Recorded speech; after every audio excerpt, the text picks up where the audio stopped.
पूरी धरती का 71% पानी और 29% स्थल भाग है और इतने में ही हम इंसान बस्ती बसाकर अपनी जिंदगी गुजार रहे हैं।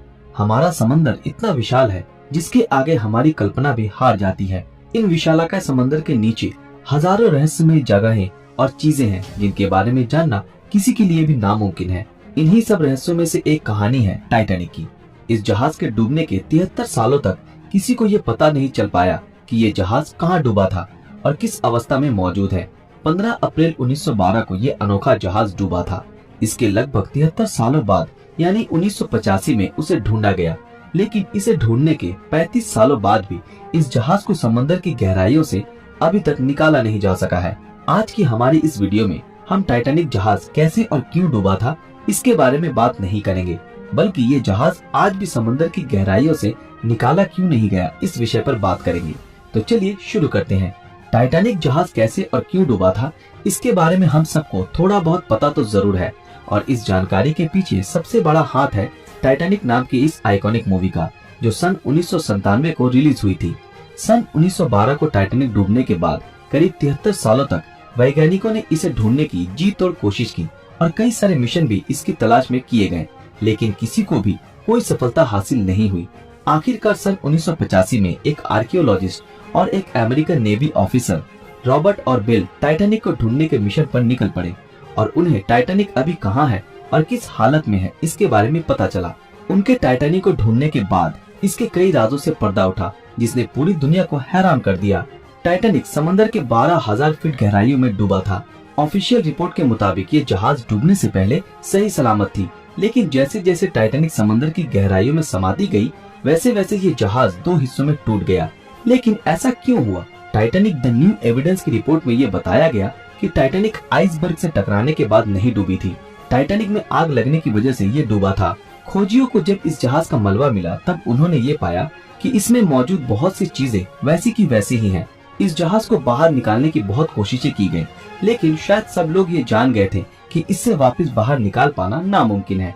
आज की एडवांस टेक्नोलॉजी की मदद से भी टाइटैनिक को निकाला नहीं जा सका है और ये समंदर की गहराई में आज भी मौजूद है।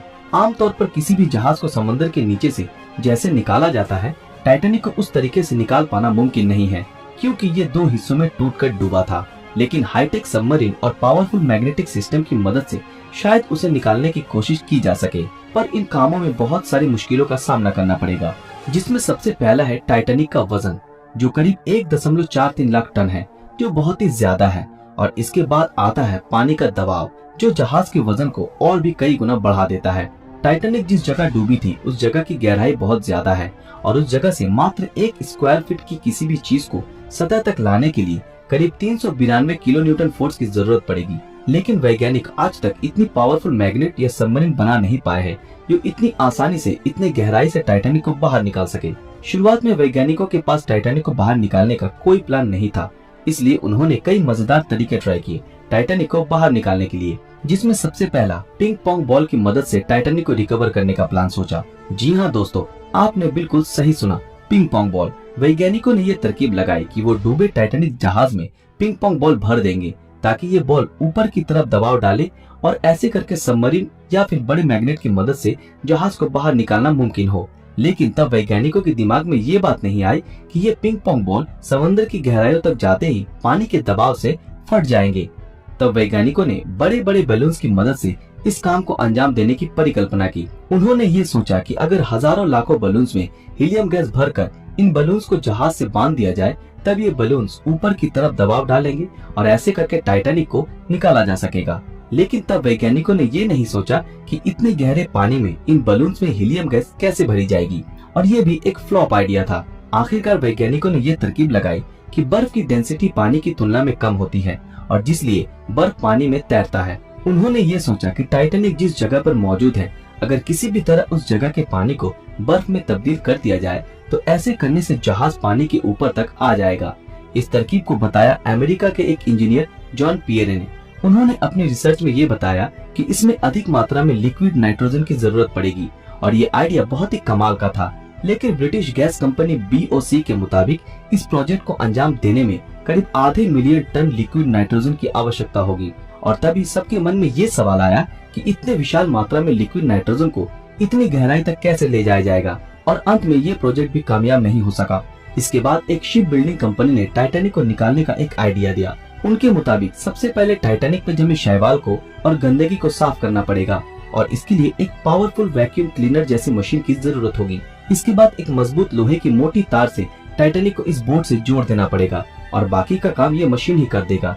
और एक ऐसी सबमरीन का जुगाड़ करना पड़ेगा जिसका टैंक गैस से फुल हो। सिर्फ इतना ही नहीं, इस प्रोजेक्ट के लिए भारी मात्रा में बिजली की आवश्यकता होगी। रिसर्चरों के मुताबिक इस प्रोजेक्ट को अंजाम देने के लिए 20 मिलियन किलोवाट बिजली की जरूरत होगी, और इस बिजली के उत्पादन के लिए एक पावर प्लांट की भी जरूरत है। लेकिन समस्या ये थी कि समंदर की इस गहराई में पावर प्लांट कैसे बनाया जाए। वैज्ञानिकों ने फ्लोटिंग पावर प्लांट बनाने के बारे में भी सोचा, पर इतनी गहराई में इलेक्ट्रिक वायर टिक नहीं पाएगी। पानी के अधिक दबाव से ये वायर फट जाएगी। कैसे भी करके अगर इस प्रोजेक्ट को अंजाम दे भी दिया गया तो फिर भी ये प्रोजेक्ट काफी महंगी साबित होगी, इसलिए इस प्रोजेक्ट को तुरंत बंद कर दिया गया। बहुत सी बड़ी बड़ी कंपनियों ने इस प्रोजेक्ट को अंजाम देना चाहा, पर इसमें इतना खर्च है कि इसके बारे में नहीं सोचना ही बेहतर है, क्योंकि टाइटैनिक को बाहर निकालने में जितना खर्च है उस पैसे की रिकवरी करना नामुमकिन के बराबर है। इसी कारणवश इस प्रोजेक्ट को कोई भी अंजाम नहीं देना चाहता।